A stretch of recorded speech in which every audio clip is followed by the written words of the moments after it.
Hi everyone, Aaron here for Zollotech, and many people have been asking me, what do you think about the iPhone 13 Pro Max in 2025? Many people considered this to be the peak iPhone, one of the best designs ever, and it seems to be holding up okay. So I wanted to help you decide if maybe you should upgrade to a 13 Pro Max, maybe get rid of it, upgrade to a 16 Pro Max, or wait for maybe a future phone. Now, the current prices on these, I went and looked around, and they're still over $800 new.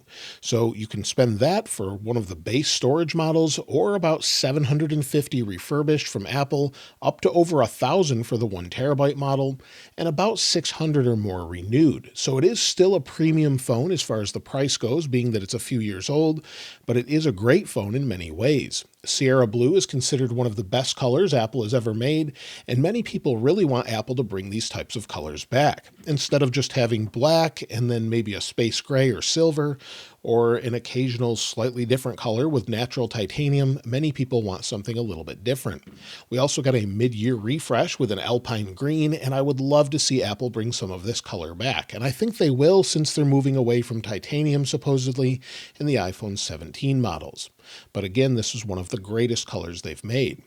When it comes to the design and durability, well, the design's been around for a long time. We have squared off edges, and one thing I didn't expect from this is using these phones over the years, the squared off edges for some reason makes it feel a little bit more premium and a little bit more durable.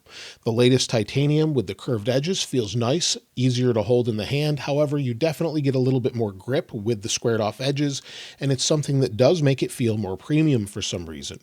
Of course, it is stainless steel, and the stainless steel does seem to hold up pretty well over time as far as dents, but it does scratch pretty easily. Since it's a polished surface, you can see all the scratches here from throughout the years.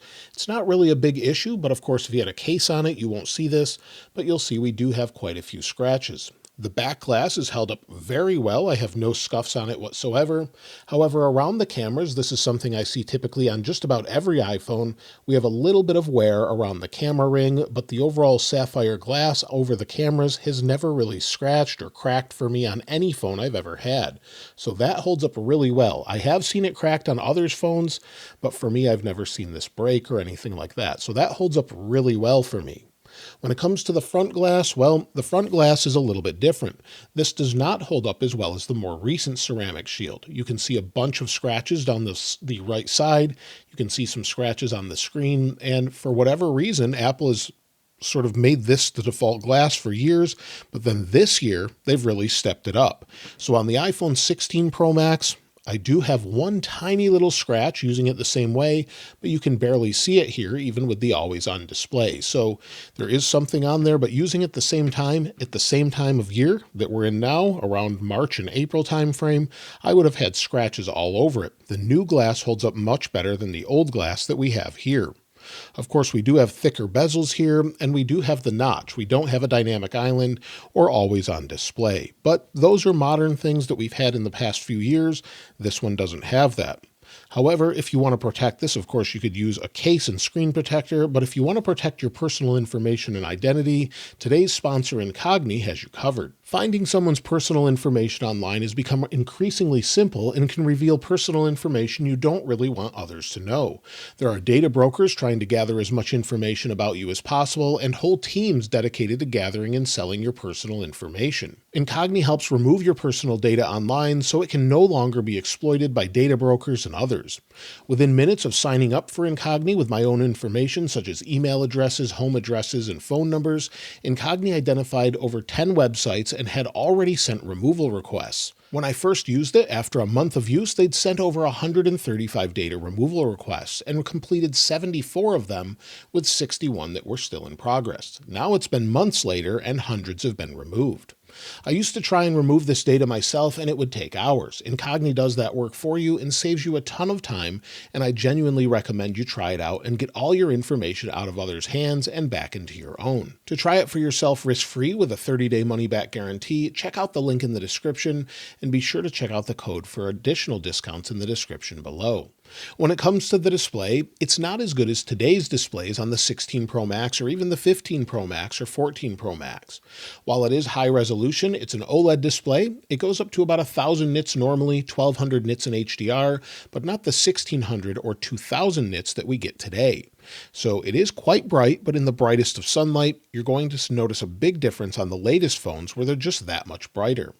When it comes to PWM or pulse width modulation, or the way it controls brightness by flickering the display faster or slower, while you can't see this with your eyes, this can bother your eyes based on its PWM rate and cause you maybe to feel nauseated or have eye strain or even give you headaches. I have this issue myself, about 1 in 10 people do. However, this phone didn't seem to bother my eyes as much as some of the older ones, but the latest ones seem to be even better, where they're at a much higher rate when they're above a certain brightness. This one does have it at 240 frames per second. It's hard to see, but it's definitely there and something that can bother you if you have one of these phones. So an LCD doesn't do that, such as the iPhone 11, but this is a much nicer display with deeper blacks and a vibrant display.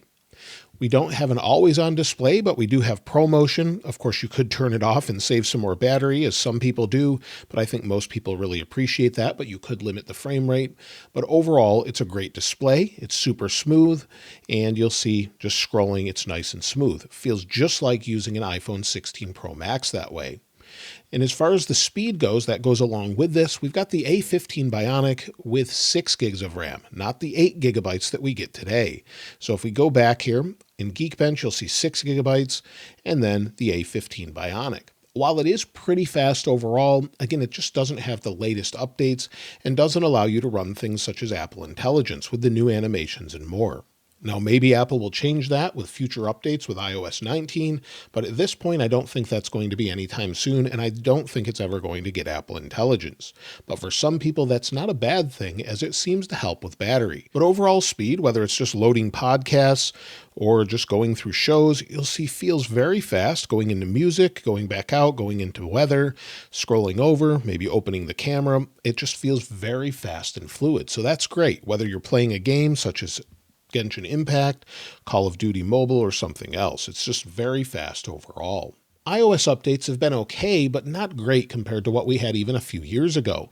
We thought maybe the worst days were behind us, but iOS 18 seemed to be a bit of a mess, and Apple's working on iOS 19, which is supposedly a full redesign. So while there are many bugs that have been fixed, it doesn't feel any slower really than it did before, which is a great thing, but the overall experience is riddled with bugs for many people. I think they are working a lot of those out, but from time to time, it can be a pain. Going into the camera, for example, launching the camera from the lock screen sometimes can be a problem. And a lot of these things they've slowly fixed over time, but some things just still remain. So I would love to see some updates, and you'll probably get some updates well into the future, at least a few more years with the iPhone 13 Pro Max. But it's generally still smooth, but you may see some slowdowns compared to, of course, a faster phone such as the 16 Pro Max. Now, this phone was always regarded as a battery champ. 28 hours of video playback, 25 hours of video playback streamed, and audio playback up to 95 hours. The overall battery life of this phone, while I haven't used it full time in quite some time, you'll see my battery health is at 98%, and you can see the cycles here with coconut battery. It's not shown here, unfortunately. That's only on the latest phones. But after all these years, whether it's just sitting around, being in different videos in the background, or just booting it up like this, we're still at 98% battery health. This is much better than we saw with even the iPhone 15 Pro Max or 14 Pro Max. Those seem to degrade faster, whether that's from a different battery chemistry or something else. This one seems to hold up very, very well.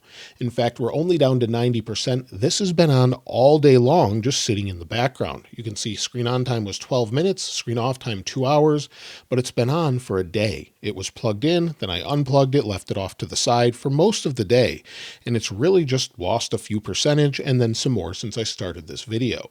So overall, it's phenomenal with battery. Battery health seems to be good as well, and of course you still have MagSafe, where we do have that in a lot of phones still, but it's great that it has it, and of course you can use all those accessories, but not the fastest charging with it, but I think that's okay. As far as the cameras, well, the cameras are pretty good on this. In fact, good enough to record YouTube videos. I've shown that in the past, recording full reviews with it. And the front-facing camera or the rear-facing camera, everything is great. We've got 4K 60. We've got HDR if you want to use that, and it's great enough to just use it. You've got macro and all the other abilities. You don't have camera control, you just have the overall millimeter wave antenna here, and I think that's okay as well. I never use that on the 16 Pro Max other than to quickly open the camera. We don't have the action button as well, and again, I think that's okay. I typically just assign it to the flashlight. Having it as the silent switch is fine with me as well, and we still have a physical SIM card. So I think all of those things make this a great phone that way. And getting back to the cameras, while it's not a 48 megapixel camera, being a 12 megapixel camera, it seems like you can get closer to your subject with a closer focus distance or minimal focus distance, and it has a great overall algorithm to the way it takes photos. So whether or not you're taking a photo of something simple like an iPhone, just the quality of it seems to be great. You probably could not differentiate between this and the new phones unless you made it a huge sort of photo on a side of a building or on a nice huge display or a TV. Otherwise, you probably wouldn't notice the difference. There are some advantages with video on the latest phones, but I think most people would be plenty happy with this particular camera setup. Whether it's telephoto, of course, we don't have the 5x zoom, but again, I never personally use that. I think many people are fine with what it's including. And if you wanted that, of course, you could get in a zoom lens to go on the back or something else. We still have 5G with this, Wi-Fi 6, no Wi-Fi 6E or 7, and it is Bluetooth 5.0, which I don't remember having any Bluetooth issues with AirPods back when I used this full time. So personally, I had no drops back then. I didn't really have a whole lot of issues with it. Now, I may need to go through some videos and see if I did have issues. It took a moment to open there, but we get all of the modern features with Bluetooth here, with USB-C, AirPods Pro, and everything else. So these work just fine. Bluetooth seems to be good. And overall, it's just a great device. It has IP68 water resistance, and daily use, it's just easy to use. It does what you want. Again, it feels fluid and fast. No real issues, just scrolling through things. In fact, this feels a little bit smoother than my 16 Pro Max for some reason, and feels like it even might have better touch responsiveness here. I've had no issues with the speakers, but let's take a listen, see what they're like at the full volume, see if they've held up well, and let's go into some music here. I'll tilt the overall microphone, and let's take a listen.